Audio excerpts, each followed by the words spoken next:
Hi friends, ನಮಸ್ಕಾರ. ಎಲ್ಲರಿಗೂ ಮುದ್ದು ಮಣಿಕಂಠ ಬ್ಲಾಗಿಗೆ ಸ್ವಾಗತ.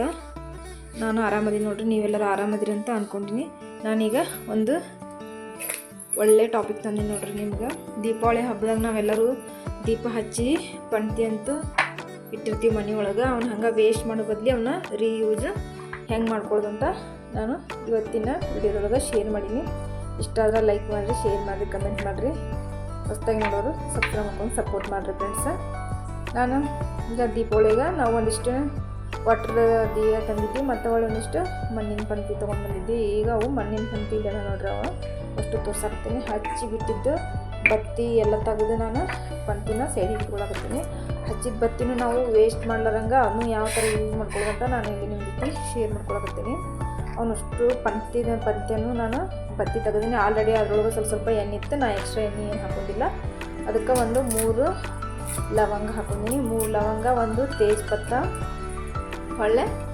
ಅದಕ್ಕೆ ನಾನು ಒಂದು ತೇಜ್ಪತ್ತ ಕಟ್ ಮಾಡಿ ಹಾಕೊಂಡಿನಿ. ಯಾಕಂದ್ರೆ ನಾನು ಯೂಸ್ ಮಾಡಿರೋ ಪಣತಿ ಸಣ್ಣ ಸಣ್ಣದವು, ದೊಡ್ಡ ಪಣತಿಲ್ಲ. ಹಾಗಾಗಿ ಅದ್ರದ್ದು ಪತ್ತಿ ತೇಜ್ಪತ್ತ ದೊಡ್ಡದಕ್ಕಿಂತ ಅದನ್ನ ಸ್ವಲ್ಪ ಕಟ್ ಮಾಡಿ ಹಾಕೊಂಡಿನಿ. ಮತ್ತು ಸ್ವಲ್ಪ ಬೇವಿನ ತಪ್ಪಲ ಒಣಗಿಸಿಟ್ಕೊಂಡಿದ್ದೆ, ಅದನ್ನು ಬೇವಿನ ತಪ್ಪಲ ಹಾಕೊಂಡಿನಿ. ಒಂದು ಕರ್ಪೂರ ಹಾಕೊಂಡು ಕೇಟ ನಾವು ಇದನ್ನು ದೀಪ ಹಚ್ಕೋಬೇಕಿದ್ದೇನೆ. ಇದು ಅಷ್ಟು ಸುತ್ತಂದ್ರೆ ನಮ್ಮ ಮನೆಯೊಳಗಿಂದ ನೆಗೆಟಿವಿಟಿ ಎಲ್ಲ ದೂರಾಗಿ ಮನೆಯೊಳಗೆ ಪಾಸಿಟಿವಿಟಿ ಆಗುತ್ತೆ. ಮತ್ತು ಏನರ ಮಚ್ಚರು ಏನರ ಕೀಟಾಣುಗಳು ಇದ್ರಂದ್ರೆ, ಬ್ಯಾಕ್ಟೀರಿಯಾ ಇದ್ರಂದ್ರೆ ಅದು ಇದ್ರ ಸ್ಮೆಲ್ಲಿಗೆ ಮನೆಯೊಳಗಿರಲ್ಲ, ಹೊರಗೆ ಹೋಗ್ತಾವೆ. ಹಾಗಾಗಿ ಭಾಳ ಯೂಸ್ಫುಲ್ ಐತೆ ನೋಡಿರಿ ಈ ಟಿಪ್. ನೀವು ಯೂಸ್ ಮಾಡಿರಿ. ಸಾಯಂಕಾಲ ಮಚ್ಚರಿಗೂ ನೀವು ಈ ಥರ ಬೇವಿನ ತಪ್ಪಲ ಲವಂಗ ಎಲ್ಲ ಹಾಕಿ ಈ ಥರ ಹಚ್ಚಿ ಮಣ್ಣು ತುಂಬ ಹೋಗಿ ಕೊಟ್ಟು ಯಾವುದರ ಒಂದು ಮೂಲೆಯೊಳಗೆ ಇಡಬೇಕು. ನಾನು ಹಚ್ಚಿ ಸ್ವಲ್ಪ ಮಣ್ಣು ತುಂಬ ಹೋಗಿ ಕೊಟ್ಟು ಮತ್ತು ನಾನು ಟೇಬಲ್ ಮ್ಯಾಗ ಇಟ್ಟಿನಿ. ಇಟ್ಕ್ಯಾಟ ನಾನು ಮುಂದಿನ ಟಿಪ್ ಯಾವುದಂತ ನೋಡೋಣ ಬರ್ರಿ ಫ್ರೆಂಡ್ಸ. ಈಗ ಇವನಷ್ಟು ಪಂಕ್ತಿ ನಾನು ಒಂದು ಬೊಗಣಿ ಒಳಗೆ ಹಾಕಿ ಅದಕ್ಕೆ ನೀರು ಹಾಕಿ ಮತ್ತೊಳಗೆ ಸ್ವಲ್ಪ ನೀನು ಶಾಂಪೂರ ತೊಗೊರಿ, ಇಲ್ಲ ಹ್ಯಾಂಡ್ ವಾಷರ ಸರ್ಫ್ ಪೌಡ್ರರ ತೊಗೊರಿ. ನಾನಿಲ್ಲೇ ಸರ್ಫ್ ಪೌಡ್ರ್ ತೊಗೊಂಡಿನಿ. ಸ್ವಲ್ಪ ಅರ್ಧ ಚಮಚೆ ಸೋಡಾ ಹಾಕೊಂಡಿನಿ. ಸೋಡಾ ಹಾಕೊಂಡು ಇದನ್ನು ಬಿಸಿನೀರು ಹಾಕೊಂಡು ಕುದಿಸ್ಕೊಳಕತ್ತೀನಿ. ಈಗೆಲ್ಲ ಕುದಿಸ್ಕೊಂತಂದ್ರೆ ಅದು ದೀಪದೊಳಗೆ ಇದ್ದಿದ್ದು ಎಲ್ಲ ಆಯಿಲ್ ಇರ್ತಲ್ಲ, ಅದಷ್ಟು ಕುದ್ದು ಹೋಗಿಬಿಡ್ತೈತಿ. ದೀಪ ಕ್ಲೀನಾಗಿ ಸ್ವಚ್ಛ ಹಾಕೋ. ನೀವು ಬೇಕಾದಕ್ಕೆ ಯೂಸ್ ಮಾಡ್ಕೋಬೋದು. ಮತ್ತು ನೀವು ವರ್ಷನ ಗಂಟಲೆ ಹಂಗೆ ಇಟ್ಟು ಮುಂದಿನ ವರ್ಷ ದೀಪಾವಳಿಗಾದ್ರೂ ಯೂಸ್ ಮಾಡ್ಕೋಬೋದು ನೀವು.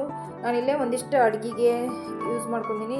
ಯಾವ್ಯಾವ್ದು ಡಿಫ್ರೆಂಟಾಗಿ ಯೂಸ್ ಮಾಡೀನಿ, ಅದನ್ನು ಯಾವ್ಯಾವ ಥರ ಅಂತ ಯೂಸ್ ಮಾಡೀನಿ ಅಂತ ನಿಮ್ಮ ಜೊತೆ ಶೇರ್ ಮಾಡ್ಕೊತೀನಿ ನೋಡಿರಿ. ಆಗಾಲ ಹಚ್ಚಿದ ದೀಪ ಅದನ್ನು ಹಚ್ಚಿದ್ನಲ್ಲ, ಅದು ಇನ್ನೂ ಉರಿಯಾಗತ್ತೈತಿ. ನಾನು ನಿಮ್ಗೆ ಪ್ರೂಫ್ ಸಮೇತ ಸ್ವಲ್ಪ ತೋರಿಸೀನಿ. ಈಗ ನೆಕ್ಸ್ಟ್ ಟಿಪ್ ಬಂದು ಈ ಥರ ಇದು ತುರಿದಿರುತ್ತಲ್ಲ, ತುರಿದೇನಾರ ಮಂಡಾಗೈತಪ್ಪ ಅಂದ್ರೆ ಈ ಥರ ಹಿಂಗೆ ನೀವು ಈ ಪಂಕ್ತಿ ತೊಗೊಂಡು ತುರಿದ್ರಂದ್ರೆ ನಮಗದು ಶಾರ್ಪ್ ಆಗುತ್ತೆ ಮತ್ತು ಹರಿತಾಗುತ್ತೆ ಅಂತಾರಲ್ಲ, ಆ ಥರ ಶಾರ್ಪ್ ಆಗುತ್ತೆ. ಇದು ನೋಡಿರಿ ನಾನು ನಿಮ್ಗೆ ತೋರ್ಸಾಕತ್ತೀನಿ ಫುಲ್ಲು. ಮತ್ತು ಹರಿತಾಗುತ್ತೆ ಈ ಥರ ತುರಿ ಮಣಿ ಇರುತ್ತಲ್ಲ, ತುರ್ಕೊಟ್ರಂದ್ರೆ. ಮತ್ತು ಈ ಪೌಡ್ರನ್ನ ಏನು ವೇಸ್ಟ್ ಮಾಡೋಂಗಿಲ್ಲ. ಇದನ್ನು ಒಂದು ನಾನು ನಿಮ್ಗೆ ಟಿಪ್ ಶೇರ್ ಮಾಡಾಕ್ತೀನಿ ನೋಡ್ರಿ. ಈಗ ನಾನು ಪೌಡ್ರ್ ಸ್ವಲ್ಪ ತುರಿದು ಇಟ್ಕೊಂಡಿನಲ್ಲ, ಅದಕ್ಕೆ ನಾನು ಸ್ವಲ್ಪ ಒಂದು ನಿಂಬೆಹಣ್ಣು ತೊಗೊಂಡು ಅದನ್ನು ನಿಂಬೆಹಣ್ಣು ಕಟ್ ಮಾಡ್ಕೊಂಡು ಅರ್ಧ ನಿಂಬೆಹಣ್ಣು ಯೂಸ್ ಮಾಡ್ಕೊತೀನಿ. ಈಗ ಸ್ವಲ್ಪ ನಾನು ಉಪ್ಪು ಹಾಕ್ಕೊಂಡಿನಿ. ಅದಕ್ಕೆ ಉಪ್ಪು ಸ್ವಲ್ಪ ನಿಂಬೆಹಣ್ಣು ಹಾಕೊಂಡು ಕೇಟ ಜಾಸ್ತಿ ಏನಿಲ್ಲ, ಸ್ವಲ್ಪ ಹಾಕೊಂಡಿನಿ. ಹಾಕೊಂಡು ಅದನ್ನು ಮಿಕ್ಸ್ ಮಾಡಿ ಮನೆ ಒಳಗೆ ದೇವ್ರ ಸಾಮಾನಂತೂ ಇದ್ದೇ ಇರ್ತಾವಿಲ್ಲ. ದೇವ್ರ ಸಾಮಾನಕ್ಕೆ ನಾವು ಕಂಚಿನ ಪಾತ್ರೆಗೆಲ್ಲ ಇದನ್ನು ಹಚ್ಚಿ ತಿಕ್ಕಿದ್ರಂದ್ರೆ ಮಸ್ತ್ ಅಂದ್ರೆ ಮಸ್ತ್ ಕ್ಲೀನ್ ಆಗುತ್ತೆ. ನೀವು ಜೋರಾಗಿ ಭಾರ ಹಾಕೋ ಅವಶ್ಯಕತೆನಿಲ್ಲ. ಅದರಿಂದ ಬರೀ ಲೈಟಾಗಿ ಉಜ್ಜಿದ್ರೆ ಸಾಕು, ನಿಮ್ಮ ದೇವ್ರ ಮನೆಯ ಸಾಮಾನು ಫುಲ್ ಪಳಪಳ ಅಂತ ಹೊಳಿತಾವೆ ನೋಡ್ರಿ ಫ್ರೆಂಡ್ಸ. ನಾನು ನಿಮ್ಗೆ ಪ್ರೂಫ್ ಸಮೇತ ಇಲ್ಲಿ ಉಜ್ಜಿ ತೋರ್ಸಾಕತ್ತೀನಿ ನೋಡ್ರಿ. ದೇವ್ರಿಗೊಂದು ನಾನು ಗಿಂಡಿ ಪೂಜೆ ಮಾಡೋ ಗಿಂಡಿ ಅಂತಾರಲ್ಲ, ಅದನ್ನು ತೊಗೊಂಡು ಈಗ ನಾನು ಅದನ್ನು ಸ್ವಚ್ಛಾಗಿ ಕ್ಲೀನ್ ಮಾಡಿ ನಿಮ್ಗೆ ಪ್ರೂಫ್ ಸಮೇತ ತೋರ್ಸಾಕತ್ತೀನಿ ನೋಡ್ರಿ. ಏನು ಜೋರಾಗಿ ಬರ ಹಾಕಿಲ್ಲ, ನಾನು ಲೈಟಾಗಿ ತಿಕ್ಕಾಕತ್ತೀನಿ ನೋಡ್ರಿ. ಈಗೆಲ್ಲ ತೊಳ್ಕೊಂಡು ಬಂದೀನಿ. ತಿಕ್ಕಿ ಮಸ್ತ್ ಕ್ಲೀನಾಗಿ ಪಳ ಹೊಳೆಯಾಗ್ತದೆ ನೋಡ್ರಿ ಫ್ರೆಂಡ್ಸ. ಈ ಟಿಪ್ ನಿಮ್ಗೆ ಇಷ್ಟ ಆಗುತ್ತೆ ಅಂತ ಅಂದ್ಕೊಂಡಿನಿ. ಯಾಕಂದ್ರೆ ನಾವು ಮಾಮೂಲಿ ಇದು ಪಿತಾಂಬರಿಲೇ ತಿಕ್ಕಿದ್ರಿಂದ ಕೈ ಕರ್ರಗಾಕವು. ಇದರಿಂದ ಕೈ ಕರ್ರಗಾಗಲ್ಲ, ಏನಾಗಲ್ಲ. ಮಸ್ತ್ ಯೂಸ್ಫುಲ್ ಟಿಪ್ ಅಂತ ನಾನು ಹೇಳ್ತೀನಿ. ನೀವು ಒಂದ್ಸರಿ ಟ್ರೈ ಮಾಡಿರಿ. ನೆಕ್ಸ್ಟ್ ಟಿಪ್ಪು ಯಾವುದಂತ ನೋಡೋಣ ಬರ್ರಿ. ಈಗ ಇಲ್ಲಿ ನಾನು ಸಾಂಬಾರಿಗೆ ತಡ್ಕ ಹಾಕಕ್ಕೆ ಇದೊಂದು ಪಂಕ್ತಿ ಇಟ್ಕೊಂಡಿನಿ. ಈಗ ನಾವು ಮಾಮೂಲಿ ಒಮ್ಮೊಮ್ಮೆ ಎಲ್ಲ ಉಪ್ಪು ಖಾರ ತರಕಾರಿ ಎಲ್ಲ ಹಾಕಿರ್ತೀವಿ. ಸಪ್ರೇಟಾಗಿ ನಾವು ಒಂದು ಏನಾದರೂ ಪಾತ್ರೆ ತೊಗೊಂಡು ಒಗ್ಗರಣೆ ಹಾಕಬೇಕಾಗಿರ್ತೈತಿ. ಅದ್ರ ಬದಲು ಇದು ಮಣ್ಣಿನ ತೊಗೊಂಡ್ರಂದ್ರೆ ನಮ್ಗೆ ತಂದೂರಿ ಫ್ಲೇವರ್ ಬರುತ್ತೆ. ಮಾಮೂಲಿ ಅದಕ್ಕೆ ನಾನು ಅದನ್ನು ಕಾಯಕ್ಕೆ ಇಟ್ಕೊಂಡಿನಿ. ಸ್ವಲ್ಪ ಎಣ್ಣೆ, ಜೀರಿಗೆ, ಸಾಸ್ಮೆ, ಬೆಳ್ಳುಳ್ಳಿ, ಕರಿಬೇವು ಹಿಂಗೆಲ್ಲ ಹಾಕೊಂಡು ಅದಕ್ಕೆ ತಡ್ಕನೂ ಹಾಕ್ಕೊಳಕತ್ತೀನಿ ನೋಡಿರಿ ಫ್ರೆಂಡ್ಸ. ಮಸ್ತ್ ಅಂದ್ರೆ ಮಸ್ತ್ ಆಗುತ್ತೆ. ಯಾಕಂದರೆ ಇದು ನಮ್ಮದು ಹೆಲ್ತಿಗೂ ಒಳ್ಳೆಯದಾಗುತ್ತೆ. ಮತ್ತು ನಾವು ರೀಯೂಸ್ ಮಾಡ್ಕೊಂಡಿನಿ, ಯಾವುದು ವೇಸ್ಟ್ ಮಾಡಿರಂಗಿಲ್ಲ. ಅವನ್ನ ಅಲ್ಲಿ ಒಗೆದಾಡೋ ಬದಲಿ ನಾವು ಈ ಥರ ಸ್ವಚ್ಛ ತೊಳ್ಕೊಂಡು ಕೇಟ ನಾವು ರೀಯೂಸ್ ಮಾಡ್ಕೋಬೇಕು. ಹೆಲ್ತಿಗೂ ಒಳ್ಳೆಯದೈತಿ. ಇದು ವರ್ಷ ಅನ್ಗಂಟ್ಲೆ ನೀವು ಯೂಸ್ ಮಾಡ್ಬೋದು, ಒಂದು ಪಣದಿಂದ ಏನು ತೊಂದರೆ ಇಲ್ಲ. ಈಗ ನಾವು ನೆಕ್ಸ್ಟ್ ಟಿಪ್ ಯಾವುದಂತ ಮತ್ತೊಂದು ನೋಡೋಣ ಬರ್ರಿ. ಈಗ ನಾನು ಮತ್ತೊಂದು ಸ್ವಲ್ಪ ಅದನ್ನ ತುರ್ಕೊಂಡಿನಿ. ಈ ಥರ ಮನೆ ಒಳಗೆ ಒಮ್ಮೊಮ್ಮೆ ತಂತಿರಲ್ಲ ಏನಿರಲ್ಲ, ಆವಾಗ ನಾವು ಸಿಟಿ ಕಡೆ ಆದ್ರೆ ಏನೋ ಮಣ್ಣಿಗಿನ ಹಚ್ತಿಕ್ತಾರೆ. ಈ ಹಳ್ಳಿ ಸಿಟಿ ಕಡೆ ಆದ್ರೆ ಈ ಥರ ಮಣ್ಣಿಗಿನ ಏನು ಹಚ್ತಿಕ್ಕಂಗಿಲ್ಲ. ಆವಾಗ ಈ ಥರ ಪಂಕ್ತಿನ ನಾವು ತುರ್ಕೊಂಡು ಯೂಸ್ ಮಾಡ್ಕೋಬೇಕು. ಸಿಟಿ ಕಡೆ ಈ ಥರ ಏನು ಮಣ್ಣು ಏನು ಹಚ್ಚಂಗಿಲ್ಲ. ಆವಾಗ ನಾನು ಇದು ಹೇಳೋ ಟಿಪ್ಪು ಸೂಪರ್ ಯೂಸ್ ಆಗುತ್ತೆ ನೋಡಿರಿ ಫ್ರೆಂಡ್ಸ. ನಿಮಗೆ ಹಳ್ಳಿ ಕಡೆ ಏನೋ ಒಳ್ಳೆಯ ಬೂದಿ ಇದನ್ನು ಹಚ್ತಿಕ್ತಿದ್ರು, ಇವಾಗ ಅದನ್ನು ಎಲ್ಲ ಬಿಟ್ಟು ಈಗ ಅವರು ಚೇಂಜ್ ಆಗಕತ್ತಾರಂತನ ಹೇಳ್ಬೋದು. ನಾನು ಕೊಡೋ ಟಿಪ್ಪಿಂದ ನಿಮ್ಗೆ ಚಿಟಿಕೆ ಹೊಡೆಯಷ್ಟರಲ್ಲೇ ಎಲ್ಲ ಕ್ಲೀನ್ ಆಗುತ್ತೆ ನೋಡಿರಿ ಫ್ರೆಂಡ್ಸ್. ನೋಡಿರಿ ನಾನು ನಿಮ್ಗೆ ಸ್ವಲ್ಪ ಸಮೇತ ನಮ್ಮ ಕುಕ್ಕರ್ ಅದು ಇವಾಗ ಗ್ಯಾಸ್ ಖಾಲಿ ಆಗಕ್ಕೆ ಬಂದಿರ್ತೈತಲ್ಲ, ಆವಾಗ ಕೆಂಪು ಪುರಿ ಬರುತ್ತಲ್ಲ, ಆವಾಗ ಈ ಥರ ಕರ್ಗಾಗಿರ್ತೈತೆ ಒಳಗೆ. ಕುಕ್ಕರ್ ಆಗಲಿ ಯಾವ ಪಾತ್ರೆ ಆಗಲಿ ಕರ್ಗಾಗಿರ್ತಾವಲ್ಲ, ಆವಾಗ ನೀವು ಇದನ್ನು ಯೂಸ್ ಮಾಡ್ಕೋಬೋದು ಈ ಥರ.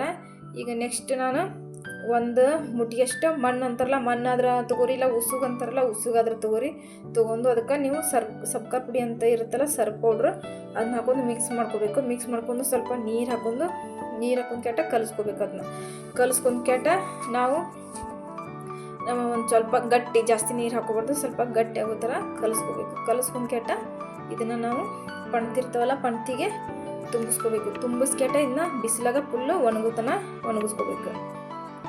ಫುಲ್ಲು ಒಣಗುತ್ತನ ಬಿಸಿಲಾಗ ಒಣಗಿಸ್ಕೊಂಡು ಕ್ಯಾಟ ನಾವು ಇದನ್ನು ನೆಕ್ಸ್ಟ್ ಯಾವ ಥರ ಯೂಸ್ ಮಾಡೋದಂತ ನಾನು ನಿಮ್ಗೆ ತೋರಿಸ್ತೀನಿ ನೋಡಿ ಫ್ರೆಂಡ್ಸ್. ಮಸ್ತ್ ಯೂಸ್ಫುಲ್ ಟಿಪ್ ಹೇಳಾಕತ್ತೀನಿ. ಪ್ಲೀಸ್ ಯಾರು ಅರ್ಧ ವಿಡಿಯೋ ನೋಡ್ಬೇಡ್ರಿ, ಪೂರ್ತಿ ವಿಡಿಯೋ ನೋಡಿ ಸಪೋರ್ಟ್ ಮಾಡಿರಿ. ಇಷ್ಟ ಆದ್ರೆ ಲೈಕ್ ಶೇರ್ ಕಮೆಂಟ್ ಮಾಡಿರಿ ಫ್ರೆಂಡ್ಸ. ನಿಮಗೂ ನಾನು ಯೂಸ್ ಮಾಡಿರೋ ಟಿಪ್ಪು ಇಷ್ಟ ಆಯ್ತಂದ್ರೆ ಹೇಳಿ ಕಮೆಂಟ್ ಒಳಗೆ. ಈ ಥರ ನಮ್ಮ ಮನೆಯೊಳಗೆ ರೊಟ್ಟಿ ಮಾಮೂಲಿ ಚಪಾತಿ ಮಾಡೋ ತವ ಅಂತೂ ಇದ್ದೇ ಇರ್ತಾವಲ್ಲ, ಇದಕ್ಕೆ ಒಣಗಿಸ್ಕೊಂಡು ನಾವು ಈ ಥರ ತವ ತಿಕ್ಕಕ್ಕೆ ಯೂಸ್ ಮಾಡ್ಕೊಬೋದು ನೋಡಿ ಫ್ರೆಂಡ್ಸ್. ಮಸ್ತ್ ಕ್ಲೀನ್ ಆಗ್ತಾವೆ. ಕಬ್ಬಿನದ್ದು ನೋಡ್ರಿ, ಅದು ಒಣಗ್ತಂದ್ರೆ ಅದು ಏನು ಬೀಳೋಂಗಿಲ್ಲ ಏನಿಲ್ಲ. ಅದ್ರೊಳಗೆ ಸಬ್ಕಾ ಪುಡಿ ಸ್ವಲ್ಪ ಹಾಕಿದ್ದೆ, ರೇತ್ ಹಾಕಿದ್ದು ಅಂದ್ರೆ ಉಸುಗು ಹಾಕಿರೋದ್ರಿಂದ ಮಸ್ತ್ ಕ್ಲೀನ್ ಆಗ್ತಾವೆ. ನಾನು ನಿಮ್ಗೆ ಕ್ಲೀನ್ ಮಾಡಿನೂ ತೋರ್ಸಾಕತ್ತೀನಿ. ಇಲ್ಲೇ ಫಸ್ಟ್ ನಾನು ತವಾ ನೀರು ಹಾಕಿ ತಂಬ್ಲ ಮಾಡ್ಕೊಂಡು ಅದನ್ನು ಹಚ್ಚಿ ತಿಕ್ಕಿ ನಿಮ್ಗೆ ತೋರ್ಸಾಕತ್ತೀನಿ. ಈಗ ಅದು ಮಣ್ಣು ಒಣಗ್ತಂದ್ರೆ ಗಟ್ಟಿ ಕುಂದಿರ್ತೈತಿ, ಬೀಳಂಗಿಲ್ಲ, ಖಾಲಿ ಆಗುತ್ತಾನು ಬೀಳಂಗಿಲ್ಲ. ಮತ್ತು ಖಾಲಿ ಆತಂದ್ರೆ ನಾವು ಮತ್ತೆ ಇದೇ ಥರ ಕಲಿಸ್ಕೊಂಡು ಮತ್ತೆ ಒಣಗಿಸಿ ಮತ್ತೆ ಯೂಸ್ ಮಾಡ್ಕೋಬೋದು. ಈಗ ನಾನು ನಿಮ್ಗೆ ತವಾನು ತಿಕ್ಕಿ ತೊಳೆದು ತೋರ್ಸಾಕ್ತೀನಿ ನೋಡಿ ಫ್ರೆಂಡ್ಸ್. ನೋಡಿರಿ ಎಲ್ಲ ಎಷ್ಟು ಕ್ಲೀನಾಗಿರ್ತವ. ಇನ್ನು ನೀವು ಇದೇ ಥರ ಡೈಲಿ ತಿಕ್ಕಿರಿ ಇನ್ನೂ ಕ್ಲೀನ್ ಆಕತಿ. ಈಗೆಲ್ಲ ನೆಕ್ಸ್ಟ್ ಟಿಪ್ ಬಂದು, ಈಗ ನಾವು ಮನೆಗೆ ತುಳಸಿ ಗಿಡ ಯಾವ ಪಾಟ್ ಇರ್ತಾವೆ ಅಂತ ಹೇಳ್ತೀವಿ, ಡೈರೆಕ್ಟಾಗಿ ನಾವು ಚಂಬಿಲಿದ್ದು ಎತ್ತರಿಸಿ ನೀರು ಹಾಕಿಬಿಟ್ವಿ ಅಂದ್ರೆ ಮಣ್ಣು ತೆಗ್ಗಾಗುತ್ತೆ. ನಾ ಆಗಲೇ ಫಸ್ಟ್ ತೋರಿಸಿದ್ನಿಲ್ಲ, ಆ ಥರ ತೆಗ್ಗಾಗುತ್ತೆ. ನಾವು ಅದನ್ನು ಕಪ್ಪಿಟ್ಟು ನೀರು ಹಾಕಿದ್ರಂದ್ರೆ ಚಲೋ ಆಗುತ್ತೆ ನೋಡಿ ಫ್ರೆಂಡ್ಸ್. ಈಗ ನಾನು ಇಲ್ಲೇ ನಿಮಗೆ ಮತ್ತೊಂದು ನೆಕ್ಸ್ಟ್ ಟಿಪ್ ತಂದೂರಿ ಚಾಯ್ ಮಾಡೋದು ತೋರ್ಸಾಕತ್ತೀನಿ ನೋಡಿರಿ. ಚಾಯ್ ಇಟ್ಕೊಂಡಿನಿ ಇಲ್ಲೇ ನಾನು ಕಪ್ಪನ್ನು ಅದನ್ನು ಪಂಕ್ತಿ ಕಾಯಿ ಇಟ್ಕೊಂಡಿದ್ದೀನಿ. ಈಗ ಅದ್ರೊಳಗೆ ಹಾಕಿ ನೋಡಿರಿ ಮಸ್ತ್ ನೋಡಿರಿ ಯಾವ ಥರ ಕುದಿ ಆಗ್ತದೆ ಚಾ. ತಂದೂರಿ ಫ್ಲೇವರ್ ಹೆಲ್ತಿಗೆ ಭಾಳ ಒಳ್ಳೇದೈತಿ. ಈ ಥರ ನೀವು ಟ್ರೈ ಮಾಡ್ತೀನಿ ಅಂತ ಅಂದ್ಕೊಂಡಿನಿ. ಟ್ರೈ ಮಾಡಿ ಖಂಡಿತ. ಇಷ್ಟ ಆದರೆ ಲೈಕ್ ಮಾಡಿರಿ, ಶೇರ್ ಮಾಡಿ, ಕಮೆಂಟ್ ಮಾಡಿ. Thank you. ಮುಂದಿನ ವಿಡಿಯೋದಲ್ಲಿ ಸಿಗ್ತೀನಿ. Bye, take care.